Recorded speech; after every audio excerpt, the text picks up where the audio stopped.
నారా లోకేష్‌ను మాజీ మంత్రి కేటీఆర్ ఫాలో అవుతున్నారు. సో, అప్పుడు ఆయన రెడ్ బుక్ రాస్తే, ఇప్పుడు ఈయన ఇక్కడ పింక్ బుక్ రాస్తారంట. సో, మరిది ఎక్కడి దాకా వెళ్తది? కాంగ్రెస్ వాళ్ళు ఎంత సీరియస్‌గా తీసుకుంటారు? మరి కేవలం అధికారుల మీదే పెట్టిన ఈ ఫోకస్ ఎంతవరకు వెళ్తది? సో, డిస్కస్ చేద్దాం. నేను మీ మనోజ్. వెల్కమ్ టు మనం టీవీ.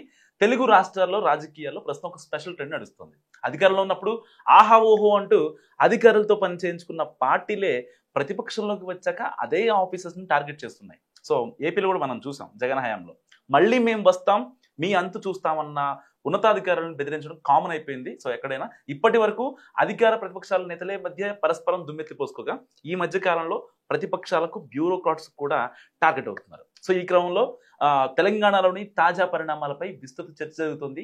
రాష్ట్ర ప్రభుత్వం ఆధ్వర్యంలో అన్ని మండలాల్లో రేషన్ కార్డుల పంపిణీ జరుగుతుంది తెలంగాణలో. ఈ క్రమంలోనే ఇటీవల హైదరాబాద్ జూబ్లీ హిల్స్ కాన్స్టిట్యున్సీలో కూడా ఈ కార్యక్రమం నిర్వహించారు.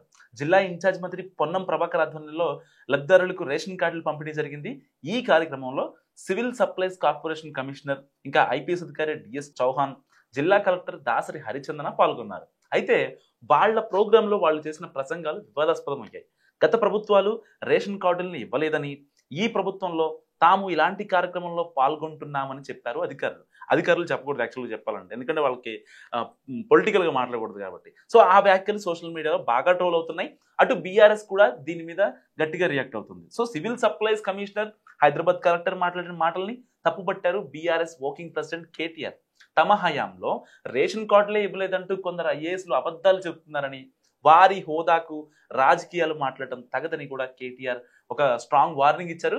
మరో 2.5 ఏళ్లలో తాము తిరిగి అధికారంలోకి వస్తామని, అప్పుడు అందరి లెక్కలు సరిచేస్తామని కూడా హెచ్చరించారు. సో, పోలీసులు సైతం అధికార పార్టీ నేతల ఆదేశాలు పాటిస్తూ బీఆర్ఎస్ శ్రేణులపై దౌర్జన్యానికి దిగుతున్నారని, ఇది ఎంతో కాలం నడవదన్నారు కేటీఆర్.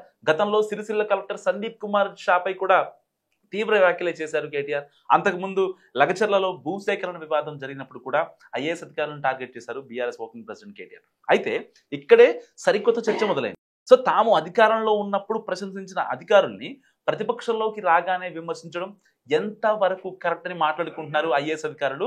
అప్పుడు వాళ్లే, ఇప్పుడు వాళ్లే. సో, అలాగని పని చేస్తున్నారు, అలాగే ఉంటున్నారు. మరి మారింది ఎవరో ఒక్కసారి వెనక్కి తిరిగి చూసుకుంటే మంచిదన్న డిస్కషన్ నడుస్తోంది ఆఫీస్ సర్కిల్స్ లో. సో, అందుకు కొన్ని ఉదాహరణలు కూడా చూపిస్తున్నారు ఐఏఎస్ కానీ ఐపీఎస్ కానీ ఆఫీషియల్స్.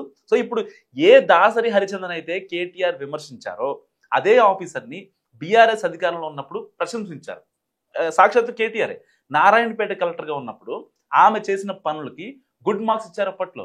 అలాగే DS Chauhan Rachakonda police commissioner గా ఉన్నప్పుడు ఆయన్ని కూడా మెచ్చుకున్నారు నాటి బీఆర్ఎస్ పాలకులు చాలా మంది, హరీష్ రావు కావచ్చు, కవిత కావచ్చు. మరి అప్పుడు బాగున్న అధికారులు 2 ఏళ్లలో ఎలా చెడ్డవారయ్యారు? మార్పు జరిగింది ఎటువైపు అర్థం చేసుకోవాలంటున్నారు గవర్నమెంట్ అధికారులు. సో, దీనిపై అధికార పార్టీ కూడా రియాక్ట్ అవుతుంది గట్టిగా. అధికారం కోల్పోయేసరికి బీఆర్ఎస్ నేతలకు దిక్కుతోచక అధికారులను దూషిస్తున్నారంటూ అంటుంది కాంగ్రెస్. సో, తాము పవర్ లో ఉన్నప్పుడు ప్రశంసించి అధికారం కోల్పోయాక విమర్శించడం బీఆర్ఎస్ నేతలకు తగదని కూడా చర్చ సివిల్ సర్వీస్ వర్గాలు నడుస్తుంది. మరి ఒకవేళ ఇంతమందిని టార్గెట్ చేస్తుంది కదా బీఆర్ఎస్. సో, అక్కడ ఐపీఎస్ని లగచర్లలో కావచ్చు, ఇక్కడ జూబ్లీస్ లో కావచ్చు, మన కరీంనగర్ లో కావచ్చు, అంతకుముందు వరంగల్లో కావచ్చు, ఇన్ని చోట్ల అధికారులనే టార్గెట్ చేస్తున్నారు కదా. మరి ఒకవేళ అధికారులనే టార్గెట్ చేస్తూ ఒకవేళ పింక్ బుక్ కనుక రెడీ చేస్తే రేపు మళ్ళీ వీళ్ళే ఉంటారు. సో, అప్పుడు ప్రశంసిస్తారా, లేకపోతే ఇప్పటిలాగానే సీరియస్ అవుతారా? మీరేమనుకుంటున్నారా? కామెంట్ రూపంలో చెప్పండి.